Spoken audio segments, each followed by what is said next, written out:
Ito sa mga hindi mahilig maglaba ng kanilang towel. So tingnan nyo si kuya, yung ginamit niyang towel, nilagay niya sa microscope at tiningnan niya. Ito po yung lumabas guys, mga uod. Kasi minsan naman tayo naggamit ng towel, hindi pa naman natin nilalaban after 1 week, no? So dapat pala labahan kasi ganito po yung mangyayari. Tapos pinahid mo sa mukha mo, sa katawan mo, so marami pala itong buhay na bakterya, no? O halo-halo na to, mga likabok. Siyempre, iwan ko kung saan pa yung galing. Tingnan nyo guys, ang dumi-dumi pala nitong towel natin, no?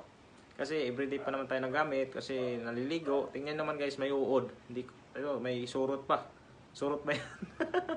So ganito pala yung resulta pag yung towel ay hindi malabhan guys, no? Kaya minsan yung amoy ng towel pag hindi na tuyo or kulob pagkatapos ginamit, mabaho, di ba?